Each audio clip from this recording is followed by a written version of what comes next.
Hello everyone, welcome to round table study. तो देखो बच्चे लोग, स्टार्ट करते हैं क्लास 11th की फिजिक्स एनसीईआरटी की बेसिस पर। और हम लोग बात करने वाले हैं आज चैप्टर नंबर 2 के बारे में। चैप्टर नंबर क्या है मैंने आपको इसके पहले वाले वीडियो में बताया है। ठीक है, तो बेसिकली हमारा ये है, यहाँ से हमारा स्टार्ट हो रहा है lecture number first chapter number 2 का, यूनिट्स एंड मेजरमेंट। देखो हम आपको फिर से एक दो बातें बताएंगे। आपको हमेशा ध्यान क्या रखना है कि हम जो भी आपको बोल रहे हैं, है ना, आपको मेरी बातों को ध्यान से सुनना है, वर्ड्स बाय वर्ड्स, कि क्या सर जो बोल रहे हैं क्या वो चीज़ें हम किसी चीज़ से रिलेट कर पा रहे हैं या नहीं कर पा रहे हैं। आगे बात में देखो, फिजिक्स मैंने आपको बताया कि हमेशा समथिंग एक नई चीज़ जो है आप जो है यहाँ पर जानोगे। अब वो क्लास 10th नहीं रहा, क्लास 10th तो बहुत ही छोटी सी नदी हो गई, यह है आपकी अब क्लास 11th, यानी कि अब आप किसी एक ओशन में आ गए हो, समझ रहे हो ना, जहाँ पर आपको तैरना सीखना है। तैरना सीखने का मतलब है कि आपको थ्योरी न्यूमेरिकल से सारी चीज़ें सॉल्व करनी सीखनी है। तो स्टार्ट किया जाए। ओके, तो जैसा कि देखो हमें नाम से ही लग रहा है, इसका नाम क्या है भाई, इस सेकेंड चैप्टर का क्या नाम है, यूनिट्स एंड मेजरमेंट। तो अब नाम से आपको ये क्या लग रहा है, नाम से ऐसा देखने से लग रहा है कि भाई हम यहाँ पर यूनिट की बात करेंगे। ये वही वाली यूनिट है जो आप पहले भी अपने क्लास 10th में पढ़ चुके हो। यूनिट कहते थे ना, जैसे कहते थे ना कि चलो चलो भाई हमें 10 चलना है, तो भाई 10 क्या, 10 मीटर चलना है, 10 किलोमीटर चलना है, आ गई बात समझ में। तो हम यहाँ पर बात कर रहे हैं वही उसी यूनिट की बात कर रहे हैं, है ना। और मेजरमेंट्स, समझ में आ रही है बात। तो मेजरमेंट का मतलब जानते हो भाई, किसी भी चीज़ को मेजर करना। ओके, तो अब सबसे पहले इस यूनिट और मेजरमेंट को समझने से पहले सबसे पहले आपको एक यूनिक सा टर्म समझना पड़ेगा, फिजिकल क्वांटिटी। अब ये देखो, ये भी रिलेटेबल है आपकी डेली लाइफ से, आपके क्लास 10 से, बट आपने कभी इस चीज़ को फील नहीं किया या फिर कभी आपने इस चीज़ को फोकस नहीं किया। देखो मेरी बात को वर्ड बाय वर्ड सुनते जाना। मैंने कहा फिजिकल क्वांटिटी, तो आपको सबसे पहले जो हेडिंग लगानी है बच्चे लोग, वो आपको क्या लगानी है, वो आपको लगानी है फिजिकल क्वांटिटी। अच्छा देखो, आपको स्क्रीन पर जो भी दिखाई दे रहा है, या तो आप मेरे साथ उसका नोट्स बनाते चलो, समझते चलो वीडियो को पॉज करके, ठीक है। या फिर अगर आप इतनी जल्दी नोट्स नहीं बना सकते हो तो आप उसका स्क्रीनशॉट ले लो। ज़्यादा बेटर रहेगा कि आप मेरे साथ नोट्स बनाते हुए चलो, वीडियो को पॉज करते हुए चलो, ये ज़्यादा बेटर रहेगा। तो बात करते हैं बच्चे लोग, यहाँ से हमें देखो फिजिकल क्वांटिटी की बात करनी है। बहुत ही इंपॉर्टेंट सा ये टॉपिक है। अगर आपको फिजिकल क्वांटिटी समझ में आ गई तो इससे रिलेटेड सारी की सारी जो फर्दर जो चीज़ें आने वाली हैं वो भी आपको समझ में आएंगी। देखो फिजिकल का मतलब क्या होता है कि भाई जो हम जिसको हम क्या कर सके कि एक ऐसी क्वांटिटी जिसको हम क्या कर सके, डायरेक्टली या इनडायरेक्टली मेजर कर सके, दैट इज वो हमारी कहलाती है। फिजिकल का मतलब समझो ना, टची जिसको हम लोग बोलते हैं। तो भाई जिसको हम डायरेक्टली या इनडायरेक्टली क्या कर सकते हैं, मेजर कर सकते हैं। बात समझना। तो हमने कहा भाई physical, what is physical quantity, हमने कहा कि a quantity which can be measured directly और इनडायरेक्टली। इतना सिंपल सा डेफिनेशन है, वीडियो को पॉज करके जल्दी से लिख डालो।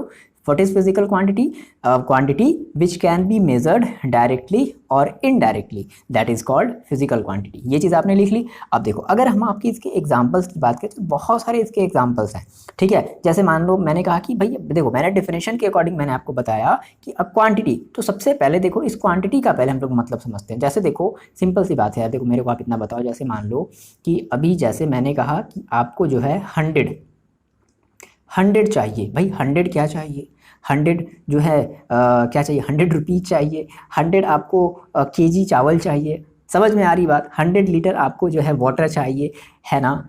ये बात क्लियर है। तो ये जो 100 है ना, इसी 100 को हम लोग कहते हैं क्वांटिटी। ये हमारी क्या है बच्चे लोग, ये हमारी है क्वांटिटी, ठीक है। क्वांटिटी, किसी भी फिजिकल क्वांटिटी में दो चीज़ें छुपी हुई होती हैं, एक हमारी क्वांटिटी या फिर जिसको हम लोग मैग्नीट्यूड के नाम से जानते हैं। इस चीज़ को हमने आपको क्लास 10th में भी बताई होगी कि इसको हम लोग मैग्नीट्यूड के नाम से जानते हैं। मैग्नीट्यूड का मतलब आप आज से आपको क्या याद रखना है कि मैग्नीट्यूड का मतलब एनी नंबर एनी क्वांटिटी, ठीक है। अब साथ ही साथ अगर हम केवल 100 लिख दें तो हमारी ये बात अधूरी है। ये बात आप समझ पा रहे हो, हमारी ये बात अधूरी है। तो इसके आगे हमें जो है लगाना पड़ेगा कि जो है आपको पापा जो है अपने पापा से मांगा 100 रुपये, तो आपके पापा ने आपको दिया 100, क्या दिया भाई, चलो 100 रुपये ही दे दिया, झापड़ वापड़ तो नहीं खाओगे ना, ठीक है। तो 100, ठीक है। या फिर मैंने कहा कि आपको 100 चलना है, तो 100 क्या चलना है भाई, मेरे को 100 मीटर चलना है, 100 किलोमीटर चलना है, 100 केजी तो नहीं चलेंगे। आ रही बात समझ। तो बहुत ज़्यादा इंपॉर्टेंस है इस फिजिकल क्वांटिटी का हमारी डेली लाइफ में, हमारे इस फिजिक्स की लाइफ में। अब आप आज यहाँ से फिजिक्स की लाइफ में एंटर कर चुके हो, तो फिजिकल क्वांटिटी का मतलब समझ में आया कि which can be measure directly और इनडायरेक्टली। फॉर एग्जाम्पल जैसे मैंने आपसे कहा लेंथ, ध्यान रखना बच्चे यहाँ पर कंफ्यूज होंगे। तो यहाँ पर हमारी जो लेंथ है वो एक फिजिकल क्वांटिटी है। अब इस लेंथ में हमारी दो चीज़ें इंक्लूडेड होंगी। मेरी बात ध्यान से सुन लो, मेरी बात ध्यान से सुनो। मैंने आपसे कहा 100 मीटर, तो 100 ये हमारी है क्वांटिटी, दैट इज़ नंबर है या फिर मैग्नीट्यूड है, और ये जो मीटर है ना इसी को हम लोग बोल रहे हैं यूनिट। तो इन दोनों चीज़ों से मिल करके हमारी बन रही है फिजिकल क्वांटिटी। याद रखना, अगर हम बोलते हैं कि आप मेरे को कोई एक फिजिकल क्वांटिटी का नाम बताओ तो आप क्या बताओगे? लेंथ बताओगे। क्लियर है? आपको मीटर नहीं बोलना है, आपको किलोमीटर नहीं बोलना है, आपको ग्राम, आपको केजी, आपको लीटर नहीं बोलना है, आपको बताना है बच्चा लेंथ। अच्छा, दूसरा आप एग्जांपल बता सकते हो क्या? दूसरा हम बता सकते हैं सर, बिल्कुल बता सकते हैं। मास हो सकता है, ये समझ रहे हो ना, ये वही मेज़र करने वाला, तौलने वाला मास। तीसरी आप बता सकते हो क्या? बहुत सारी चीज़ें होती हैं, बहुत इतनी सारी चीज़ें अभी हम लोग देखेंगे ना फिजिकल क्वांटिटी, आप परेशान हो जाओगे, कहोगे सर बस कीजिए, अब नहीं याद कर सकते इतना। हाँ, आपको याद रखना पड़ेगा। ठीक है, फिलहाल टेम्परेचर हो गया, उसके बाद फिर हमारी देखो स्पीड हो गई जो कि आप क्लास 10th में पढ़े थे, उसके बाद फिर हमारी फोर्स हो गई जो कि आप क्लास 10th में पढ़े थे। तो ये सारी चीज़ें याद रखना बच्चा, ये सारी चीज़ें हमारी फिजिकल क्वांटिटी है। इन सभी को हम, फोर्स को हम फिजिकल क्वांटिटी बोल रहे हैं, मास हमारी एक फिजिकल क्वांटिटी है, स्पीड हमारी एक फिजिकल क्वांटिटी है, टेम्परेचर हमारी एक फिजिकल क्वांटिटी है। भाई देखो, किसी भी चीज़ को हम क्या कर रहे हैं? मेजर कर रहे हैं। अब ऐसी बात है, लेंथ है तो चलो मेजर कर लिया, टेम्परेचर है मेजर कर लिया, स्पीड है मेजर कर लिया। अच्छा, तुम्हारी स्पीड इतनी है, तुम जो है 100 किलोमीटर पर सेकेंड की स्पीड से चल रहे हो, बड़ी अच्छी बात है। तो ये बात आपको समझ में आ रही है। तो इस तरीके से हम लोग ये जो चीज़ें ऑब्टेन कर पा रहे हैं, जो आप चीज़ें क्लास 10th में पढ़ते थे, इसी को हम लोग बोलते हैं फिजिकल क्वांटिटी। अच्छा, थोड़ा सा आप ये सोचो कि हमारी फिजिकल क्वांटिटी के अलावा भी कोई और दूसरी क्वांटिटी हो सकती है क्या? हो सकती है क्या? हो सकती है क्या? थोड़ा सा आप सोचो। हाँ, बिल्कुल हो सकती है। तो जिसको हम कहते हैं नॉन फिजिकल क्वांटिटी। क्या कहते हैं? जिसको हम कहते हैं non physical quantity. Non physical quantity. अब मेरी बात समझो, देखो बहुत ही आसान सी चीज़ है। जैसे मैंने आपसे कहा कि चलो आपको किसी के ऊपर गुस्सा करना है, बहुत ज़्यादा हेट करना है। कितना हेट करोगे? ठीक है, तो आप क्या उसको मेज़र कर सकते हो क्या? मैंने आज तुम्हारे ऊपर 5 kg गुस्सा किया है, सुन रहे हो? मैंने आज तुम्हारे ऊपर जो है 100 लीटर गुस्सा किया है। तो ऐसा आप किसी को बोलते हो क्या? 100 लीटर गुस्सा किया, 1 kg गुस्सा किया, 10 kg गुस्सा किया, या फिर मैंने तुमको आज इतना लब किया, 100 kg लब किया, 100 इतना लब किया। ठीक है, कितना लब किया? सही, इतना बड़ा हाथ दिखा देते हैं, है ना? तो समझ रहे हो ना? तो ऐसा नहीं है, हम इनको मेज़र नहीं कर सकते। तो हमने क्या कहा कि which can not be measure, which can not be measure, जिनको हम मेज़र नहीं कर सकते उनको हम क्या बोलेंगे? उन्हें हम बोलेंगे नॉन फिजिकल क्वांटिटी। क्लियर है? एग्जाम्पल जैसे मैंने आपको पहले ही बता दिया है। फॉर एग्जाम्पल, जैसे मैंने आपसे कहा, एग्जाम्पल के तौर पे मैंने आपसे कहा कि आप किसी से लव कर रहे हो, आपकी मम्मी हो सकती हैं, पापा हो सकती है, भाई बहन, अदर पर्सन, जो भी हो सकते हैं। तो आप एग्जैक्टली नहीं काउंट कर सकते कि नहीं मैं तो आज तुमसे जो है, मैंने तो आज तुमसे 5 kg प्यार किया है, ठीक है, मैंने आज तुमसे 5 kg जो है आज तुमसे गुस्सा हूँ ना, तो ऐसे नहीं बोल सकते। एंगर हो गया, तो ये सब हमारी नॉन फिजिकल क्वांटिटी है। हेट हो गई, तो ये सब हमारी क्या है? ये हमारी नॉन फिजिकल क्वांटिटी एक्सेट्रा। तो ये सब हमारी नॉन फिजिकल क्वांटिटी है। क्लियर बात है? अब यहाँ से हमें केवल और केवल बात करनी है इस फिजिकल क्वांटिटी। देखो, ये जो फिजिकल क्वांटिटी, तो फिजिकल क्वांटिटी का मतलब समझ में आ गया, लेंथ हो गई, टेम्परेचर, स्पीड, फोर्स, मोमेंटम, ये सब सारी मास, ये सब जितनी भी चीज़ें ना हम फिजिकल क्वांटिटी के अंडर में आएंगी। तो यहाँ से आपको दो बातें समझ में आ गई, फिजिकल, नॉन फिजिकल। अब हमें जो ओवरऑल पढ़ना है इस चैप्टर में, हमें पढ़ना है वो फिजिकल क्वांटिटी के बारे में पढ़ना है, नॉन फिजिकल तो आप भूल ही जाओ। तो हमें इस फिजिकल क्वांटिटी के बारे में बात करनी है। ठीक है, अब देखो, अब ये जो फिजिकल क्वांटिटी होती है ना, ये बेसिकली दो तरीके की होती है। ठीक है, तो ऐसे यहाँ पर लिखो कि physical quantity are two types. Physical quantity are two types. Basically हमारी जो फिजिकल क्वांटिटी होती है वो टू टाइप्स की होती है। तो फर्स्ट हम बात करेंगे फंडामेंटल। अब देखो, नाम से कैसे क्या लग रहा है? फंडामेंटल मतलब कहते हैं ना भाई, अपना फंडा क्लियर रखो, अपना जो है कॉन्सेप्ट क्लियर रखो। तो जिसको हम लोग बोलेंगे अपना बेस क्लियर रखो, तो फंडामेंटल भी बोलते हैं, या फिर जिसे हम बेसिक क्वांटिटी के नाम से भी जानते हैं। और किस नाम से जानते हैं? Basic quantity. तो इसमें आप दो बातें ध्यान रखोगे, फंडामेंटल क्वांटिटी या बेसिक क्वांटिटी। दूसरी हमारी जो टाइप की क्वांटिटी है जिसे हम लोग बोलते हैं डेराइव्ड क्वांटिटी। अब डेराइव्ड का मतलब क्या है? जैसे नाम से ही लग रहा है, सोचो, थोड़ा सा फील करो ना। डेराइव्ड का मतलब क्या है कि ऐसी क्वांटिटी जिसको आप बेस क्वांटिटी के हेल्प से, या जिसे आप फंडामेंटल क्वांटिटी की हेल्प से क्या कर सको? डेराइव्ड कर सको, ऑब्टेन कर सको, उसे हम लोग बोलेंगे डेराइव्ड क्वांटिटी। तो ठीक है ना, हम लोग फर्दर बात करते हैं अपने फंडामेंटल या बेसिक क्वांटिटी के बारे में। तो हेडिंग लगा लो आप, फंडामेंटल क्वांटिटी। चलो देखते हैं क्या है ये भाई, फंडामेंटल क्वांटिटी क्या है।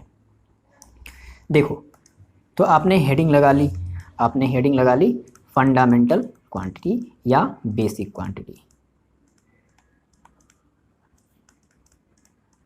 ठीक है। फंडामेंटल क्वांटिटी, हमने कहा भाई हमारी जो फिजिकल क्वांटिटी होती है वो दो तरीके की होती है। फर्स्ट हम बात कर रहे हैं अपने फंडामेंटल। तो फंडामेंटल का मतलब क्या, बेस, मतलब बेसिक, मतलब कि ये जो क्वांटिटी हैं इनसे ज़्यादा बेसिक क्वांटिटी होती ही नहीं है। अब देखो कोई किसी भी चीज़ का ना एक लिमिटेड अमाउंट में बेसिक कॉन्सेप्ट होता है, ठीक है, फिर सारी की सारी चीज़ें उसी बेसिक कॉन्सेप्ट के बेसिस पर होती हैं। तो वैसी ही कहानी इस फंडामेंटल क्वांटिटी के साथ भी। अब टोटल हमारे जो है ना वो टोटल 7 फंडामेंटल ही क्वांटिटी एग्जिस्ट करती है, ठीक है। तो अब क्या है वो 7 फंडामेंटल क्वांटिटी, हम उनके बारे में बात करते हैं। अब मेरी बात पहले यहाँ समझ लो। तो आपको फंडामेंटल क्वांटिटी के बारे में लिखना पड़ेगा। तो आप क्या लिखोगे, आप ये लिखोगे द फिजिकल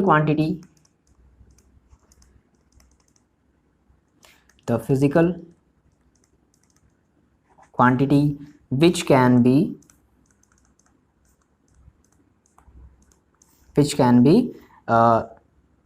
treated as, कह सकते हैं हम एक एज अ टर्म में, treated as independent of other। क्या हो, मतलब वो दूसरी किसी क्वांटिटी पर डिपेंड ही नहीं करती हो, बेसिक हो, है ना। which can be treated as independent of other quantity, ठीक है। तो उस टाइप की फिजिकल क्वांटिटी को हम लोग कहते हैं फंडामेंटल क्वांटिटी। अब मेरी बात सुनना, जे हम इसे क्यों बोले, ये सारी की सारी बातें अभी आपको समझ में आएंगी।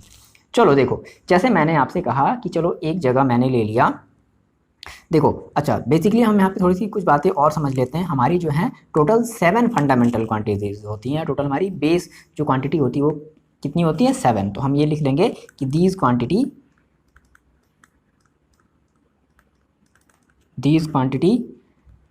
are also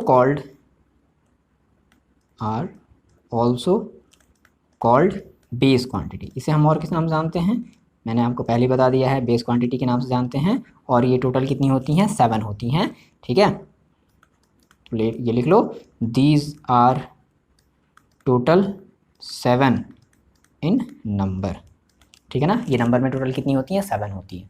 अब देखो हम आपको एग्जाम्पल के साथ बताते चलेंगे, आपको ये सारी चीज़ें क्लियर होती जाएंगी। पहले तो आप अपने दिमाग से ये पूछो कि क्या आपको क्वांटिटी का मतलब, फिजिकल क्वांटिटी का मतलब क्लियर है।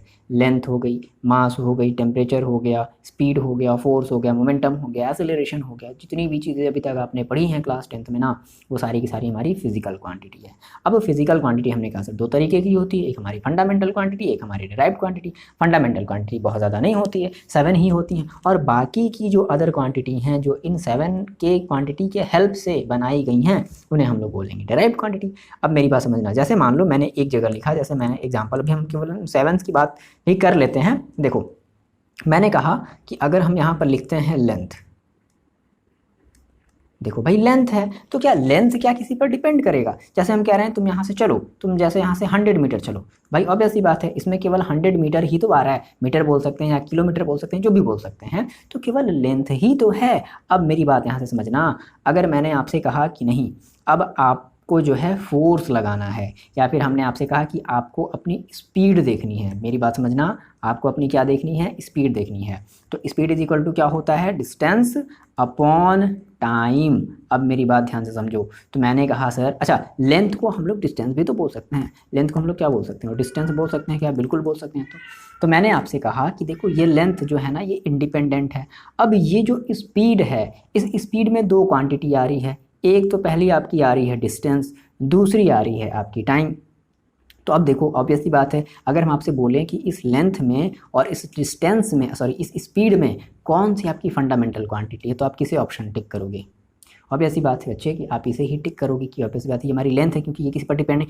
लेकिन ये जो स्पीड है ना ये डिपेंडेंट है, देखो किस पर, डिस्टेंस पर और टाइम पर। यानी कि ये डिस्टेंस एक अलग हमारी एक फिजिकल क्वांटिटी हो गई, टाइम हमारी एक अलग, ये हमारी सब ये दोनों हमारी फंडामेंटल क्वांटिटी होती है। तो डिस्टेंस हमारी एक अलग फंडामेंटल क्वांटिटी हो गई, है ना, टाइम हमारी एक अलग फंडामेंटल क्वांटिटी हो गई, और इन दोनों क्वांटिटी के कॉम्बिनेशन से मिल करके हमारा बन रहा है स्पीड, जिसको हम बोलेंगे डिराइव्ड क्वांटिटी। क्लियर हो गई बात। तो फंडामेंटल क्वांटिटी में और डिराइव्ड क्वांटिटी में अब आपको कन्फ्यूज़न नहीं रहेगा, है ना। तो टोटल हमारी कितनी होती है, 7 होती है, ये बात ध्यान रखना, ठीक है। समझ में आया, आई होप आपको समझ में आया होगा कि फंडामेंटल क्वांटिटी हम क्यों बोल रहे हैं और इसे हम डिराइव्ड क्वांटिटी क्यों बोल रहे हैं, ठीक है। तो हमने कहा सर ये हमारी क्या होती है, टोटल कितनी होती है, 7 होती हैं। तो पहला हमारा हो गया लेंथ, जिसको हम डिस्टेंस भी एज अ बोल सकते हैं। दूसरा हमारा हो जाएगा टाइम, थर्ड हमारा हो जाएगा टेम्परेचर। ध्यान रखना, अब आपको ये याद रखना है, टेम्परेचर हो गया एंड नेक्स्ट हो गया आपका 1 2 3 4, फोर्थ आपका हो जाएगा इलेक्ट्रिक करंट। करंट नहीं बोलोगे आप, बोलोगे इलेक्ट्रिक करंट। करंट तो का मतलब तो वो भी होता है ना, जो ओशन के किनारे जो लहरें जो उठती हैं, हाँ हाँ हाँ बिल्कुल बिल्कुल वही, ठीक है। तो इलेक्ट्रिक करंट की हमने बात कर ली, कितनी हो गई, 1 2 3 4 हो गई, 3 हमें और चाहिए। नेक्स्ट हमारी होती है ल्यूमिनस इंटेंसिटी। क्या होती है, ल्यूमिनस इंटेंसिटी। नेक्स्ट हमारी होती है ल्यूमिनस इंटेंसिटी। और इसके बाद हमारी होती है क्या, एक हमारा एक और यहाँ पर कुछ छूट रहा है, मास। एक और आपका छूट रहा है मास, ठीक है। और एक आपका होता है क्वांटिटी ऑफ मैटर। हो गई ना टोटल 7, चेक कर लो, क्वांटिटी ऑफ मैटर। ये सारी की सारी चीज़ें अभी हम लोग हमारे अदर फर्दर चैप्टर में आएंगी, डोंट वरी, टेंशन नहीं लेना।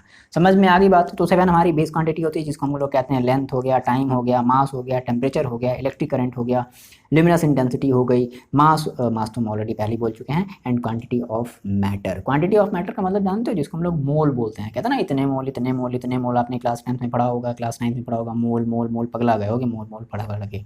हाँ, तो हम लोग वहाँ पर क्या मेजर करते थे, हम लोग क्वांटिटी ऑफ मैटर कि कोई भी मैटर कितनी क्वांटिटी में है, दैट इज मैटर, है ना, जो स्मॉलेस्ट यूनिट है, हम उसकी बात कर रहे हैं। उसके बाद ल्यूमिनस इंटेंसिटी, इसकी ल्यूमिनस जैसे नाम से लग रहा है, मतलब कोई रोशनी वाली चीज़ है, ठीक है, तो इसको हम लोग बोलते हैं कैंडेला। वो अलग बात है, अभी हम लोग आगे फर्दर पढ़ेंगे। अभी हम केवल क्वांटिटी की बात कर रहे हैं। इस क्वांटिटी में मैंने आपको बताया कि इस क्वांटिटी में 2 चीज़ें छुपी हुई होती हैं, मैग्नीट्यूड और बताओ दूसरा यूनिट। तो अभी यूनिट वाला टॉपिक नहीं आया है, ठीक है। अभी हम केवल बात कर रहे हैं ओवरऑल क्वांटिटी के बारे में। तो 7 आपको फंडामेंटल क्वांटिटी याद रखनी है। याद हो गया यहाँ तक, आगे बढ़ी जाए, बात को आगे बढ़ाई जाए। चलो भाई ठीक है, तो अब हेडिंग लगा लो। क्या हेडिंग लगाना चाहिए, डिराइव्ड क्वांटिटी। किसकी बात कर लें, डिराइव्ड क्वांटिटी की बात कर लें। तो हेडिंग लगा लो बच्चे, डिराइव्ड क्वांटिटी। चलो देखो, लगा लिया हेडिंग, ओके। तो हमें फर्दर जो दूसरी क्वांटिटी पढ़नी वो हमें पढ़नी है। आई होप कि कई बच्चों को ये चीज़ें क्लियर हो गई होंगी। ड्राइव क्वांटिटी पढ़ने से पहले ही ये चीज़ें बच्चों की क्लियर हो गई होंगी कि अब आपको समझ में आ गया कि अच्छा सा ड्राइव क्वांटिटी का मतलब ये होता है। मतलब जो डिपेंड होता है किस पर, बेस क्वांटिटी पर, जो डिपेंड हो जाए उसको हम बोलेंगे ड्राइव क्वांटिटी। यानी कि इन जो 7 क्वांटिटी के हेल्प से बने, इन्हें हम बोलेंगे ड्राइव क्वांटिटी। कितने अलग अलग तरीके से हम डिफाइन कर सकते हैं। तो हमने क्या बोल दिया कि द क्वांटिटीज़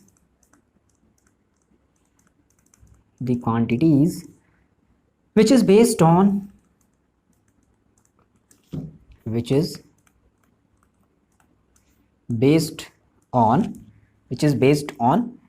बेस क्वांटिटी, जो किस पर बेस्ड हो, बेस क्वांटिटी पर बेस्ड हो, which is based on base quantity is called derived quantity. Clear हो गई बात यहाँ से, डिराइव्ड क्वांटिटी का आपको मतलब समझ में आ गया, ठीक है। एग्जाम्पल के तौर पर आप बता सकते हो क्या, मैंने आपको जो सबसे पहला एग्जाम्पल बताया है, सिंपल है ना, क्या हो जाएगा हमारा स्पीड। स्पीड हमारी क्या है, एक डिराइव्ड क्वांटिटी है। क्यों है डिराइव्ड, केवल आप एग्जाम्पल में स्पीड ही लिखोगे। अब क्यों है हम आपको वो बता दे रहे हैं, मैंने आपको पहले ही बताया है कि देखो यहाँ साइड में इधर खूबचे में देख लेते हैं। स्पीड इज इक्वल टू, देखो हमारी क्या होती है, स्पीड इज इक्वल टू होती है, क्या होती है, डिस्टेंस अपॉन टाइम, है ना। मैंने आपको ये चीज़ पहले ही बताई है, अगर आपने स्किप किया हो। और देखो स्किप नहीं करना वीडियो को, डिस्टेंस अपॉन टाइम, स्किप करोगे तो जो है स्किप हो जाओगे, ठीक, मतलब आपका भी छूट जाएगा, ठीक है ना। तो speed is equal to distance upon time. तो डिस्टेंस देखो हमारी क्या है भाई, एक फंडामेंटल क्वांटिटी है, मतलब लेंथ, और टाइम हमारी क्या है, एक फंडामेंटल क्वांटिटी है। इन दोनों फंडामेंटल क्वांटिटी से मिलकर के हमारी एक नई टाइप की क्वांटिटी बन गई, जिसको हमने बोल दिया स्पीड, और ये हमारी एक डिराइव्ड क्वांटिटी है। आगे बात समझ में, अच्छा तो इतना समझ में आ गया कि अगर हमें डिराइव क्वांटिटी याद रखनी है तो हमें उसका फॉर्मूला अगर हम बना ले पाते हैं तो हम आसानी से हम उसको बोल सकते हैं कि अच्छा ये हमारी डिराइव क्वांटिटी है, ये हमारा एक बेस क्वांटिटी है, ठीक है। ओके, दूसरा बता सकते हो क्या, वेलोसिटी हो सकती है। फ़र्क है ना दोनों में, ठीक, बिल्कुल वेक्टर स्केलर वाला, हाँ सर समझ रहे। एक्सेलरेशन हमारा हो गया, तो एक्सेलरेशन भी हमारी क्या है, एक एक डिराइव्ड क्वांटिटी है। फोर्स हमारी हो गई, है ना, तो फोर्स हमारी एक डिराइव्ड क्वांटिटी है। मोमेंटम हो गई, आगे बात समझ में, मोमेंटम, तो मोमेंटम भी हमारी क्या है, एक डिराइव्ड क्वांटिटी है। बहुत सारी डिराइव्ड क्वांटिटी, आपको तो डिराइव्ड क्वांटिटी बहुत सारी पढ़नी है। उनके आपको डायमेंशन क्या होता है सर, अभी बात करेंगे डायमेंशन की, अभी नहीं, सारी चीज़ें एक साथ नहीं, वरना सब हो जाएगा हलवा आपके दिमाग में। तो इतनी बातें आप नोट डाउन कर लो, डिराइव्ड क्वांटिटी का आपको मतलब समझ में आ गया, ठीक है। देखो अब अगर आपको डिराइव क्वांटिटी मतलब आपको फिजिकल क्वांटिटी का मतलब समझ आ गया कि अच्छा फिजिकल क्वांटिटी का मतलब क्या होता है, यहाँ से हम ये समझ गए। अब यहाँ पर हम लोग थोड़ा सा एक बात समझते हैं कि मैंने आपको ये चीज़ देखो पहले ही बता दी है, अब हम उस चीज़ को फिर से आपको फील कराना चाहते हैं। तो आप एक छोटी सी हेडिंग लगाओ या आप एक छोटा सा अपने अंदर आप क्वेश्चन अराइज कर सकते हो कि how we measure these physical quantity. अब हम इन फिजिकल क्वांटिटी को कैसे मेज़र करेंगे। क्या है आपको हेडिंग, आपको क्वेश्चंस क्या लगाना है, आपको एक क्वेश्चन खुद से पूछना है या आपको मेरे से पूछना है कि sir how we measure physical quantity. आखिर हम इन फिजिकल क्वांटिटी को सर कैसे मेज़र करें। क्या सर कोई तरीका है, क्या कोई टेक्निक है। बिल्कुल टेक्निक है। हम उस चीज़ को आपको पहले ही डिस्क्राइब कर चुके हैं, बस आपने अभी फील नहीं किया, आपने अभी मतलब ध्यान से नहीं देखा। मैंने आपको पहले ही बोला था, आप मेरे वर्ड्स पर ध्यान देते चलो, चीज़ों को रिलेट करते चलो कि क्या आपके वो माइंड में समझ में आ रही है या नहीं, और बार बार इनको रिवीजन भी करते रहो। ठीक है, देखो बिल्कुल हम कर सकते हैं, मैंने आपको पहले ही बताया। देखो तो बेसिकली हमारी कोई भी अगर फिजिकल क्वांटिटी है ना, तो उस फिजिकल क्वांटिटी को रिप्रेजेंट करने के लिए बेसिकली हमें दो चीज़ों की ज़रूरत पड़ती है। कितनी चीज़ों की ज़रूरत पड़ती है, जो कि मैंने आपको पहले ही बता चुका है, मैं आपको पहले ही बता चुका हूँ। आप मेरे को बता सकते हो, कमेंट नहीं करना, आप केवल खुद से सोचो कि क्या सर ने बताया, सच में क्या सर झूठ बोल रहे हैं। देखो बता चुके हैं। देखो we need two thing to measure any physical quantity,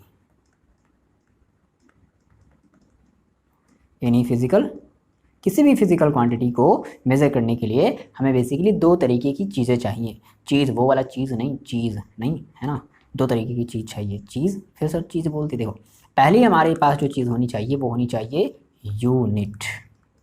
बिना यूनिट का कोई भी क्वांटिटी वैलिड नहीं है। पापा मेरे को 100 दो, हैं लगा देंगे 100, है ना, तुरंत लगा देंगे। जहाँ अगर रुपए नहीं लगाए तुरंत 100 लगा देंगे। ठीक है, और दूसरी चीज़ क्या होनी, जहाँ आपने 100 बोला ना, तो यानी कि न्यूमेरिकल वैल्यू। लड़कियों को तो मिल जाएगा, ठीक है, लेकिन लड़कों को, उनको पता है कि क्या मिलेगा, न्यूमेरिकल वैल्यू। ठीक है, तो दो चीज़ें होनी चाहिए, यानी कि किसी भी फिजिकल क्वांटिटी को मेज़र करने के लिए हमारे पास दो चीज़ें होनी चाहिए। एक हमारे पास होनी चाहिए यूनिट, और दूसरी चीज़ इंपॉर्टेंट है न्यूमेरिकल वैल्यू। और मैंने आपको इसको बताया कि आपको इसको और क्या नाम से याद रखना है, मैग्नीट्यूड। क्या नाम से याद रखना है, मैग्नीट्यूड। ठीक है, इतना स्क्रीनशॉट ले लो, इतनी बातें आपने नोट डाउन कर ली। अब देखो हम बात करते हैं, अब देखो अब ये जो, यानी कि हमने कहा कि मान लेते हैं, ऐसे समझते हैं कि लेट कर लेते हैं, मेरे पास कोई एक फिजिकल क्वांटिटी है Q। क्वांटिटी को हम लोग बेसिकली किससे रिप्रेजेंट कर रहे हैं, Q से।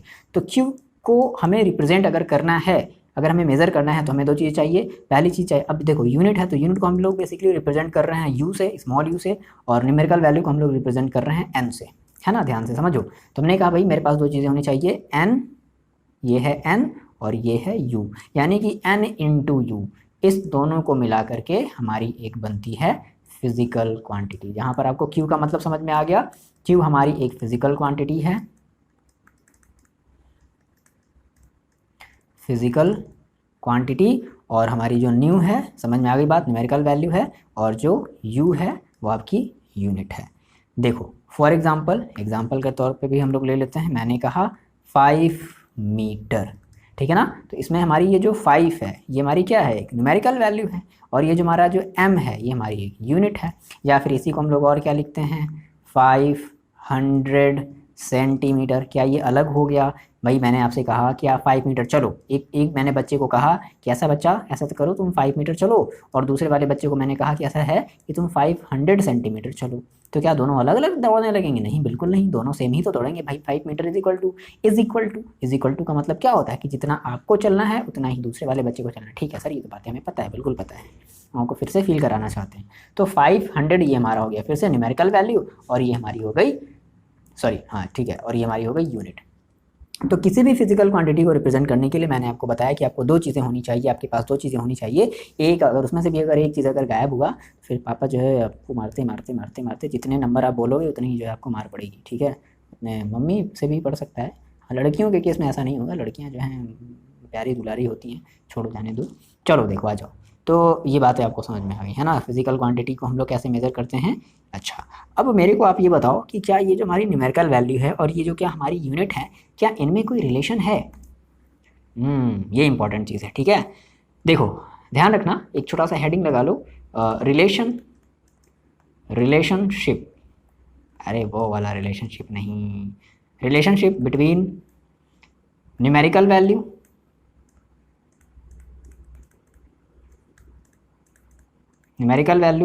एंड मैग्नीट्यूड, अरे सॉरी एक ही बात हो गई, न्यूमेरिकल वैल्यू एंड यूनिट।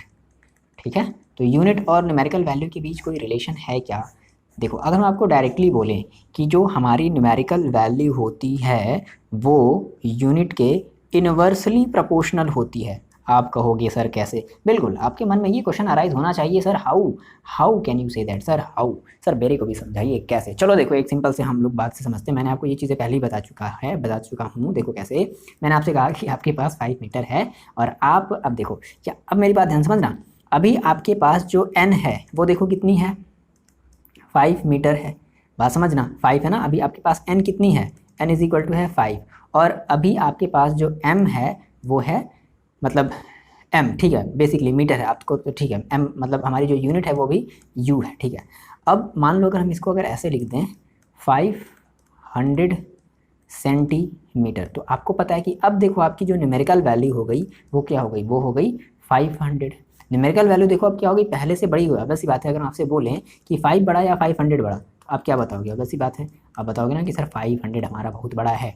लेकिन अब अगर हम आपसे कहें कि देखो जो सेंटीमीटर बड़ा है या मीटर बड़ा है, तो आप कहोगे बस बात है, सेंटीमीटर छोटा है और मीटर हमारा बड़ा है। तो आप ये देख रहे हो कि जैसे ही अगर हम न्यूमेरिकल वैल्यू को इंक्रीज करते हैं, न्यूमेरिकल वैल्यू 5 से कितनी हो गई, 500 हो गई। न्यूमेरिकल वैल्यू को हम जैसे ही इंक्रीज करते हैं वैसे ही हमारी जो यूनिट है वो डिक्रीज हो जाती है। तो ये रिलेशन है हमारा न्यूमेरिकल वैल्यू और किसमें, यूनिट में। ये बात क्लियर हो गई। जैसे मैंने मान लो आपसे कहा कि 1 मीटर, चलो एक और समझ लेते हैं, 1 मीटर, तो 1 मीटर इज इक्वल टू आप और क्या लिख सकते हो, एग्जांपल के तौर पे हम आपको और ये समझा रहे हैं, तो 1 मीटर इज इक्वल टू आप और क्या लिख सकते हो, 1 मीटर इज इक्वल टू आप लिखते हो 100 सेंटीमीटर।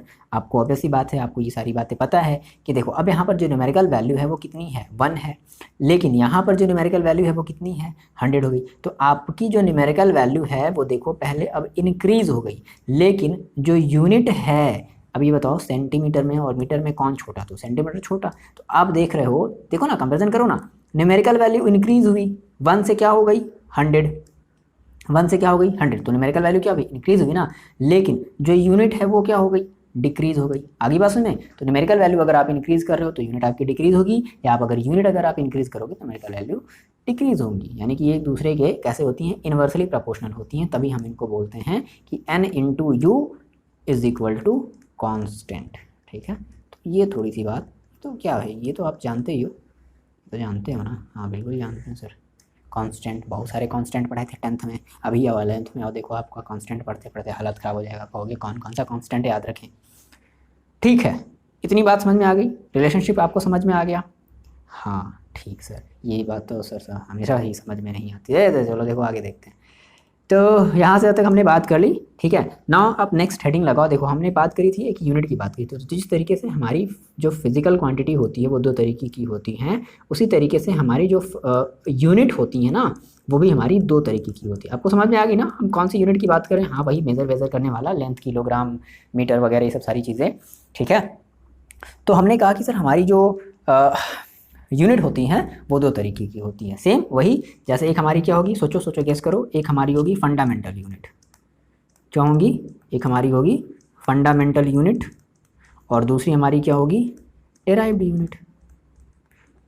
भाई जो डेराइव्ड वाली क्वांटिटी से हमें जो यूनिट मिलेगी हम उसे डेराइव्ड यूनिट बोलेंगे, और जो फंडामेंटल क्वांटिटी से हमें जो यूनिट मिलेगी हम उसे फंडामेंटल यूनिट बोलेंगे। 2 बातें क्लियर हुई? अब देखो तो सिंपल, हम पहले बात कर लेते हैं इस फंडामेंटल यूनिट की बात कर लेते हैं।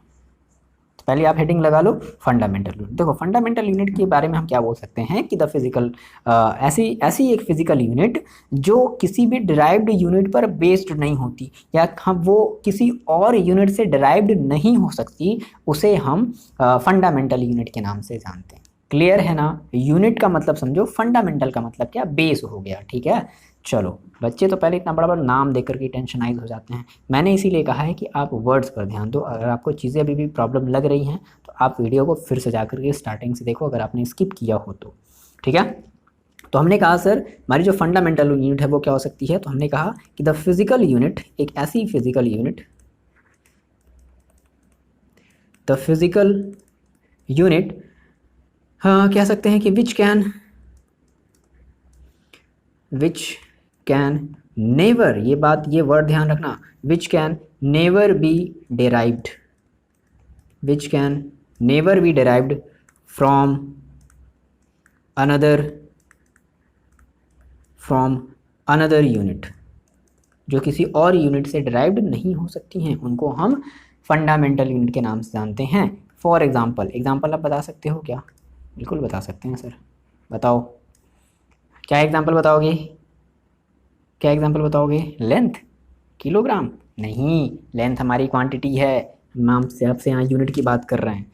यूनिट क्या बताओगे आप? मीटर। क्या बताओगे? मीटर। अच्छा ये बताओ, अगर टोटल अगर 7 फंडामेंटल अगर क्वांटिटी है तो टोटल यूनिट कितनी होगी? 7 ही होंगी। मीटर हो गया, तो अभी हम 7 की बात नहीं करते, अभी हम आपको कुछ बता रहे हैं, केजी हो गया या फिर हमारा सेकेंड हो गया, समझ पा रहे हो आप ये चीज़? अभी हम आपको कुछ बता रहे हैं, ईटीसी यहाँ पे ईटीसी लगा लो, एक्सेट्रा लगा लो, ठीक है। तो ये हमारी हो गई फिजिकल यूनिट के बारे में। नाउ हम लोग बात करते हैं, केमिकल यूनिट की बात कर लें? नहीं, हम बात करते हैं डिराइव्ड यूनिट की ना। तो अब हम लोग समझते हैं डिराइव्ड यूनिट। तो डिराइव्ड यूनिट क्या है भाई? जिनको हम फंडामेंटल यूनिट के बेस में, मतलब फंडामेंटल यूनिट के हेल्प से क्या कर सके, डिराइव्ड कर सके, उन्हें हम कहेंगे क्या? Derived unit. तो दूसरी आपकी हेडिंग क्या हो जाएगी? Derived unit. दैट हमने कहा कि all the physical quantity except base वाले को छोड़ करके, all the physical quantity which can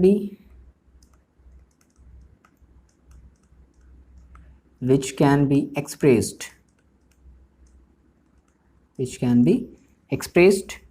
in terms of fundamental unit, in terms of fundamental unit is called, लिख लो पूरा, is called derived unit, ठीक है। एग्जाम्पल देखो, सिंपल सा हम आपको एग्जाम्पल बता सकते हैं, इसमें कोई देखो रटने वाली बात नहीं, याद रखना मेरी बात, इसमें कोई रटने वाली बात नहीं है।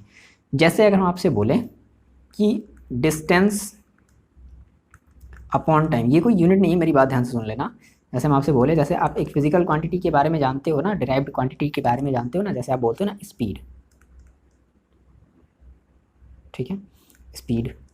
तो अभी ध्यान रखना, अभी आप मत लिखो, मेरी बात समझो। स्पीड इज इक्वल टू क्या होता है आपको पता है, आपको बेसिक सी बातें हम एकदम बता रहे हैं। डिस्टेंस अपॉन टाइम बोलते हो, ठीक है। तो ये बताओ, डिस्टेंस की यूनिट आप जानते हो मीटर, टाइम की यूनिट आप जानते हो सेकेंड, ठीक है ना।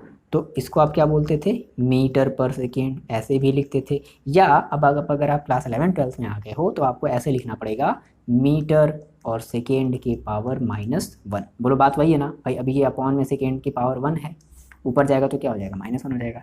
तो ये हमारी एक डिराइव्ड यूनिट है, ध्यान से मेरे वर्ड्स को सुनो, ये हमारी एक डिराइव्ड यूनिट है। ये हम आपको ऐसे ही बता रहे थे ना कि ये कैसे आया। तो सिमिलरली आप जो है फोर्स की भी बता सकते हो, आप एक्सेलरेशन की बता सकते हो, बहुत सारे, आपको तो फंडामेंटल यूनिट ही बहुत सारे पढ़ने हैं, तो डोंट वरी, उसके बारे में टेंशन मत लो। आप 2-4 और जो अपने हिसाब से लिख सकते हो वो लिख लो। क्लियर है इतनी बात? बहुत सारे पढ़ने हैं, लगभग 50 से ज़्यादा आपको, 55 के आसपास, 60 के आसपास जो है आपको डिराइव्ड यूनिट के बारे में पढ़ना है ना। ओके, इतनी बात क्लियर है। तो आपको फंडामेंटल यूनिट और डिराइव्ड यूनिट का कॉन्सेप्ट क्लियर हुआ, ठीक है। अब हम यहाँ से बात करते हैं, आप हमेशा एक अपने क्लास 10th में एक वर्ड सुनते थे, the international system of unit. नहीं सुना? कोई बात नहीं। एसआई यूनिट सुने थे कभी? हाँ सर, एसआई यूनिट सुने थे, तो वही तो है, हम इसको बोलते हैं the international system of unit class 11th में, और क्लास 10th में आप जो है एसआई यूनिट पढ़े जा रहे थे। तो आज समझते हैं कि क्या है ये सर एसआई यूनिट। तो आप अपनी नेक्स्ट हेडिंग लगाओ, क्या? द इंटरनेशनल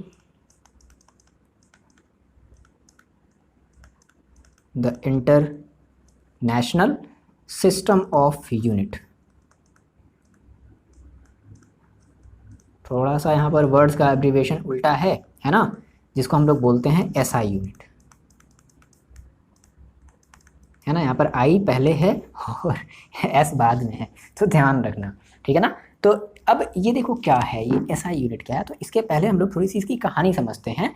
अब देखो क्या हुआ ना कि मान लो जैसे आप हो अपने इंडिया में, ठीक है, और एक आपका दूसरा मित्र है, आप इंडिया में ही हो और आपका एक दूसरा मित्र है, नन्हा सा मुन्ना सा गोलू टाइप से आपका ये मित्र है, ठीक है, जो कि किसी दूसरी कंट्री में रह रहा है।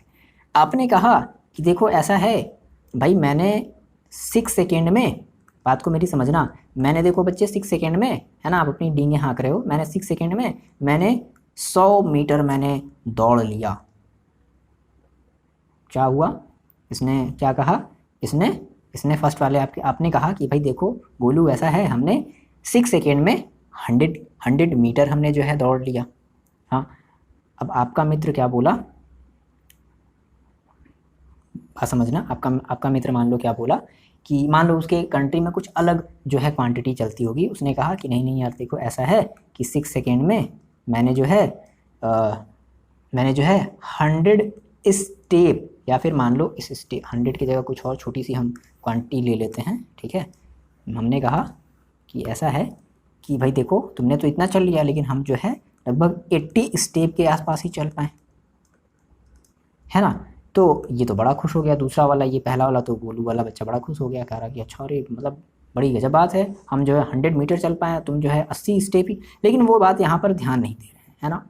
अब जब मेज़र किया गया दोनों को एक साथ तो पता चला कि ये 100 मीटर भी 80 स्टेप के ही बराबर है, इक्वल है। तो अब आगे बात समझ में, यानी कि एक बच्चा यहाँ पे बड़ी डींगे हाँक रहा था कि हम तो तुमसे ज़्यादा चल लिए, हम तो तुमसे ज़्यादा चल लिए, लेकिन एक्चुअल बात वो समझ नहीं पा रहे थे कि भाई 100 मीटर तो तुम भी चले हो, हम 80 स्टेप चले हैं, मतलब कि हम भी 100 मीटर ही चले हैं। एक बात कह रहे हैं, दोनों ने मान लो सेम चला, जब मेज़र किया गया उसी स्केल से, जब इस वाले बच्चे का जो स्केल था, जब उसी स्केल से जब मेज़र किया गया इस वाले क्वान्टिटी को, तो पता चला कि अच्छा ये भी तो 100 मीटर है।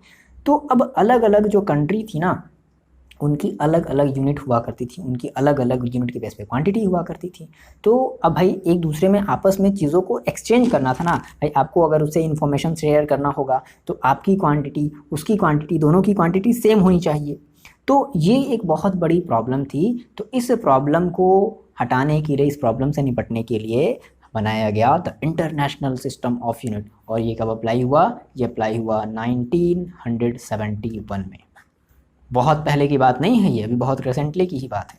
तो 1971 में इंटरनेशनल सिस्टम ऑफ यूनिट जो है अप्लाइड हुआ, और इसके बेसिस पर ये कहा गया कि देखो कंट्री वालों, देखो दुनिया वालों, ऐसी बात है कि हम जो है टोटल 7 बेस यूनिट मानेंगे और टोटल 2 सप्लीमेंट्री यूनिट मानेंगे। मेरी बात ध्यान से सुनना, ये अनाउंस किया गया माइक लेकर के कि देखो दुनिया वालों, हम जो है टोटल 7 अपनी बेस यूनिट मानेंगे, क्योंकि ऐसे लड़ाई बहुत ज़्यादा हो रही है, एक बच्चा बहुत ज़्यादा बड़ी बड़ी डींगे हाँक रहा है, एक इतना है मेरा, हम इतना चल लिए 6 सेकंड में, एक बेचारा कम ही चल पाया, लेकिन पता चला दोनों का सेम है। तो ये कहा गया कि ऐसा है कि हम जो है टोटल 7 बेस यूनिट मानेंगे और 2 सप्लीमेंट्री यूनिट मानेंगे। अब यहाँ पे एक और टर्म आ गया ना, सप्लीमेंट्री यूनिट, डरो नहीं समझो।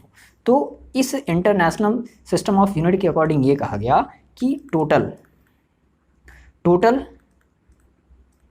7 बेस यूनिट कंसीडर किया जाएगा, बेस यूनिट माना जाएगा, एंड 2 सप्लीमेंट्री, डरो नहीं बता रहे हैं, रुक जाओ, 2 सप्लीमेंट्री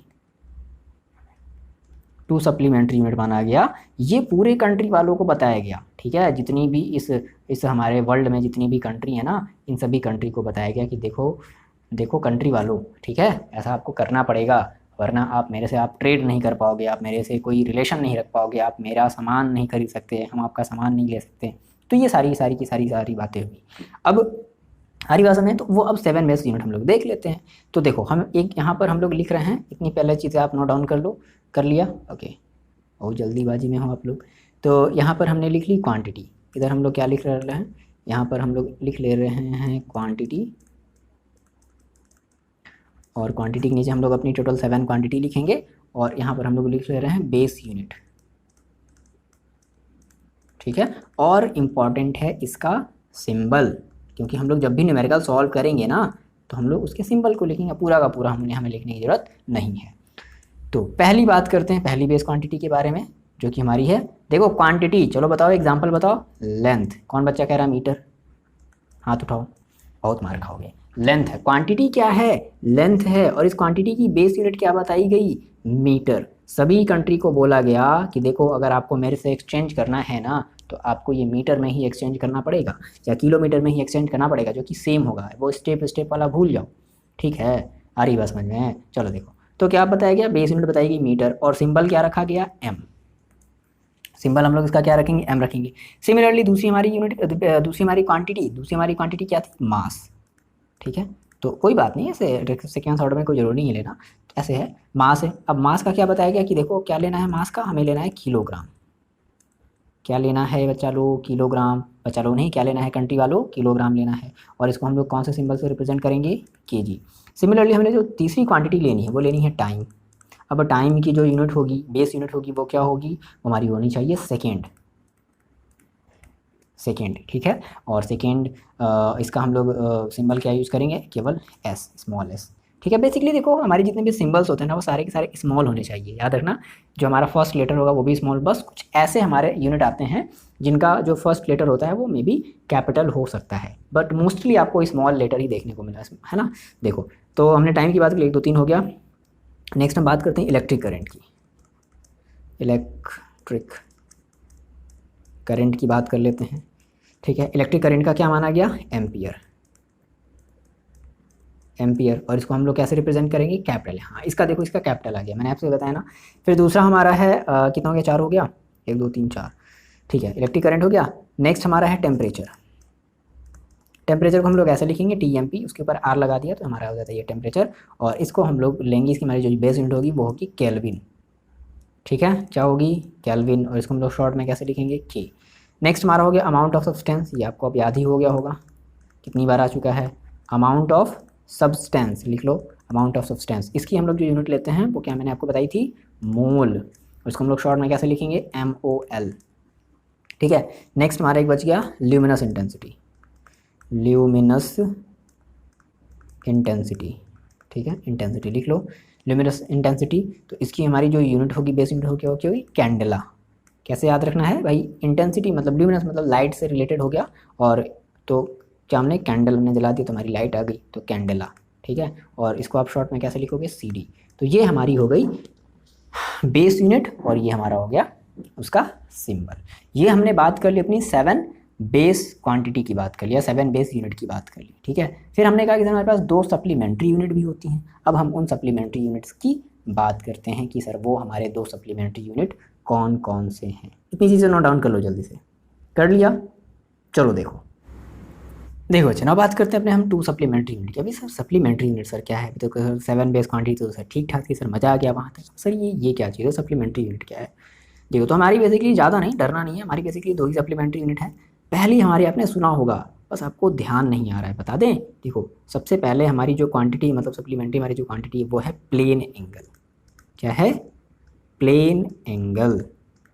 हाँ सर, याद आया। ठीक है, अब इस प्लेन एंगल की जो यूनिट होती है ना वो होती है रेडियन। क्या होती है, रेडियन, है ना, ध्यान से मेरी बात समझो, radian.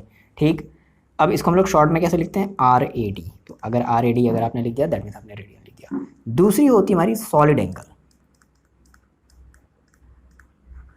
Solid angle, solid angle की जो हमारी यूनिट होती है वो होती है स्टेरेडियन। क्या होती है, स्टेरेडियन, और इसका जो शॉर्ट सिंबल जो होता है वो होता है SR ना, दैट इज़ हमारा ये हो गया सॉलिड। अब सर दोनों में फ़र्क क्या है, देखो ऑब्वियसली बात है भाई, प्लेन एंगल है फिर तो प्लेन एंगल का मतलब भी हमारी ये किस में होगी, हमारी 2D में होगी।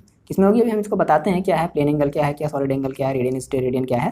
देखो, ये हमारी 2D में होगी, और ऑब्वियसली बात है अगर ये सॉलिड है तो ये हमारी किस में होगी, 3D में होगी। आपने 3D का आपने एक चैप्टर पढ़ा था क्लास 10th में, क्या, वो सरफेस एरिया एंड वॉल्यूम वाला, है ना। तो आपने जो सरफेस एरिया वॉल्यूम वाला जो आपने चैप्टर पढ़ा था वो आपका एक 3D है, मतलब हम जो है चीज़ों को हम 3D ऑब्जेक्ट की हम बात करते थे, 3D ऑब्जेक्ट से रिलेटेड हम न्यूमेरिकल्स को सॉल्व करते। आपने फिर एक और चैप्टर पढ़ा था सर्कल, तो सर्कल आपने जो पढ़ा था ना वो हम उसमें बात करते थे 2D की। क्लियर है दो बातें। अच्छा, मज़े की बात क्या है कि ये दोनों ही हमारी जो क्वांटिटी होती हैं ये हमारी डायमेंशन लेस होती है। अब ये क्या वाला है सर, डायमेंशन तो सर समझ में आ रहा है, मतलब डायमेंशन भी नहीं समझ में आ रहा है। डायमेंशन लेस का मतलब डायमेंशन लेस का क्या मतलब है, मेरी बात समझो थोड़ी सी, इसको हम एक्सप्लेन करते हैं क्या है ये डायमेंशन लेस का मतलब। तो डायमेंशन लेस क्वांटिटी है है ना। क्यों है अभी बताते हैं, डोंट वरी इसके बारे में, बस अभी थोड़ा सा ये वर्ड याद रखो, आपको पढ़ना ही है पूरा का पूरा, डायमेंशनल क्वांटिटी के ही बारे में आपको पढ़ना है। तो डायमेंशन मतलब जिसमें कोई भी डायमेंशन नहीं हो। अब क्या मतलब इसका समझते हैं। तो अब इस चीज़ को समझने के लिए आपको थोड़ा सा सबसे पहले जो है प्लेन एंगल की हम पहले देखो थोड़ी सी बात कर लेते हैं ना। तो एक यहाँ पे छोटी सी हेडिंग लगाओ, प्लेन एंगल। अब देखो ये प्लेन एंगल कैसे बनेगा। फॉर एग्जांपल जैसे मान लो मैंने कहा बेसिकली आपके पास एक सर्कल है, ठीक है, सर्कल का ये सेंटर है, तो ये पूरा हमारा क्या कहलाता है, सरकमफेरेंस कहलाता है। ये पूरा का पूरा पोर्शन मान लो जैसे आपने यहाँ से स्टार्ट किया और यहाँ तक आप ये पूरा फिर ऐसे घूम करके ऐसे यहाँ तक आ गए, तो क्या कहलाता है, सरकमफेरेंस। मैंने कहा कि नहीं, आपको पूरा नहीं घूमना है, आपको क्या करना है कि आपको यहाँ से लेकर के यहाँ तक चलना है, ठीक है। तो क्या बनेगा, सेंटर पर एक एंगल बनेगा, है ना। तो इसी को हम लोग बोलते हैं प्लेन एंगल। अब आपको फॉर्मूला भी याद होना चाहिए, ये क्लास 10th की ही बात है। अच्छा, अब ये जो पोर्शन है इसको हम लोग क्या बोलते हैं, इसे हम लोग बोलते हैं आर्क, ठीक है। क्या बोलते हैं, ARC, ठीक है ना, आर्क। और ये हमारी पूरी पूरी लेंथ है तो हम इसको बोलेंगे आर्क लेंथ, यानी कि यहाँ से यहाँ तक की जो लेंथ है इसे हम बोलते हैं आर्क लेंथ। अब इसे हम लोग बेसिकली आर्क लेंथ को हम लोग रिप्रेजेंट करते हैं DS से। DS का मतलब क्या होगा, छोटी सी हल्की सी कोई अमाउंट होगी, तो हम यहाँ पे एक D वर्ड यूज़ करेंगे, टेंशन नहीं लेना, ये सारी बातें हम लोग अभी सीखेंगे। तो DS हमने बोल दिया, ठीक है।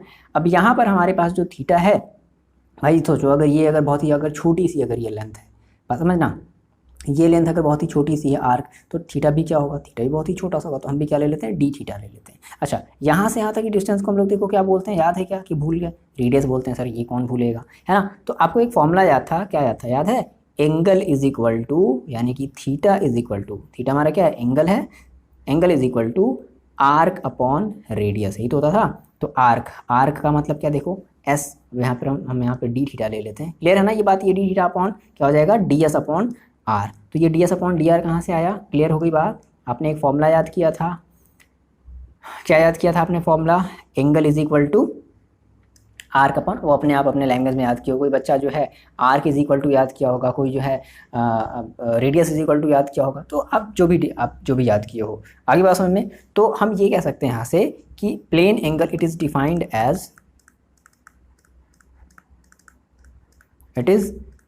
एज आर्क लेंथ यानी कि DS डिवाइडेड बाई रेडियस, ठीक है, रेडियस। तो बेसिकली हमारा जो प्लेन एंगल है वो क्या हो गया कि DS अपॉन DR। अब यहाँ से आपको डायमेंशनलेस क्वांटिटी का मतलब समझ में आएगा। डायमेंशनलेस का मतलब इसमें कोई भी डायमेंशन नहीं हो। अच्छा ये बताओ, ये हमारी आर्क लेंथ है, मान लो आप सभी इन सभी को आप मान लो लेंथ जितनी भी लेंथ है आप सभी को मीटर में लोगे, तो इसकी जगह आप क्या रखोगे, मीटर रखोगे, अपॉन में ये मान लो R जो रेडियस है वो भी आपकी मान लो अगर मीटर में। एक बात कर लेते हैं, ठीक है। तो ये देखो, ये मीटर से मीटर कट गया, तो अगर मीटर से मीटर कट गया दैट मीन्स इसके पास कोई भी डायमेंशन नहीं है, इसलिए हम लोग इसे बोल रहे हैं डायमेंशन लेस क्वांटिटी। आगे बात समझ में, डायमेंशन लेस क्वांटिटी का मतलब ये दोनों ही है, ये रेडियन भी है और ये स्टेरेडियन, ये दोनों क्या है, हमारी डायमेंशन लेस क्वांटिटी है। क्लियर हुआ ये बात, ठीक है, कि डायमेंशन लेस क्वांटिटी क्यों बोलें, क्योंकि इसमें कोई भी डायमेंशन ही नहीं है। देखो डायमेंशन का मतलब क्या भाई, कोई तो एक मीटर कोई तो एक लेंथ होता, बट ऐसा कुछ यूनिट इसमें बचा ही नहीं, दोनों के दोनों यूनिट कट गए, इसलिए हम इसको बोल रहे हैं डायमेंशन, यानी कि इसकी कोई भी यूनिट नहीं होती, हम ऐसा कह सकते हैं कि उसको हम डायमेंशन लेस क्वांटिटी बोलेंगे, ठीक है। ये बात क्लियर हो गई। तो हमारी जो प्लेन एंगल इसकी कोई भी यूनिट मतलब डायमेंशन नहीं होती, डायमेंशन, ठीक है, डायमेंशन कहते हैं ना, ये लेंथ एक डायमेंशन है, विड्थ हाइट एक डायमेंशन है, इस तरीके से। हाँ, लेकिन इसकी जो अदर हम यूनिट की बात कर रहे हैं, यहाँ पे थोड़ा सा फर्क समझना, हम इसको कह रहे हैं डायमेंशन लेस। अब रेडियन हमारी कोई डायमेंशन नहीं होती है, बस समझ गए, एंगल हमारा कोई डायमेंशन नहीं होता है, समझ रहे हो ना, प्लेन एंगल हमारा कोई डायमेंशन नहीं है। तो जैसे डायमेंशन हमारे ये लेंथ हो गया, ये हमारी जो है विड्थ हो गई, ठीक है ना, तो इस तरीके से हम बोलते हैं डायमेंशन, क्लियर है। तो हाँ, लेकिन इसकी जो यूनिट होगी वो क्या होगी, रेडियन होगी और स्टेरेडियन होगी, लेकिन ये हमारी एक डायमेंशन लेस क्वांटिटी हो गई। सिमिलरली हम बात कर लेते हैं कि सर सिमिलरली अब हम आपको देखो इसका केवल फॉर्मूला याद रखना है, ये फॉर्मूला बहुत ज़्यादा इंपॉर्टेंट है, ठीक है। और आपको एक और याद रखना है सॉलिड एंगल का। तो देखो सॉलिड एंगल का मैंने मतलब आपको क्या बताया कि सॉलिड एंगल का मतलब कि आप चीज़ों को अब जो है आप किसी एक सॉलिड सी चीज़ को देखोगे। सॉलिड सी चीज़ को देखने का मतलब देखो होता क्या है ना कि अगर आप किसी भी ऑब्जेक्ट को अदर अलग अलग व्यू से अगर आप देख रहे हो, मान लो आप किसी चीज़ को अगर मान लो आप छत से देख रहे हो, अच्छा नहीं दिखेगा, आपको नीचे आना पड़ेगा, ठीक है, सामने से देखना चाहते हो। तो कहने का क्या मतलब है कि अगर आप किसी भी चीज़ को अलग अलग पॉइंट ऑफ व्यू से देख रहे हो तो उस वो जो है उसका जो आपका जो एंगल है वो अलग अलग आपको दिखाई देगा। तो इसी को हम लोग बोलते हैं सॉलिड एंगल, है ना। समझ में आ रही बात? देखो, तो सॉलिड एंगल को बेसिकली हम लोग रिप्रेजेंट करते हैं कुछ इस तरीके से। ये भाई ओम वाला टाइप से है ना, जैसे ओम टाइप से ऐसे बना लेना। तो ये इज इक्वल टू होता है DA/r²। यहाँ पर ए का मतलब समझ रहे हो ना, एरिया। ए का मतलब क्या है, एरिया है, और r² का मतलब समझ रहे हो, रेडियस का स्क्वायर।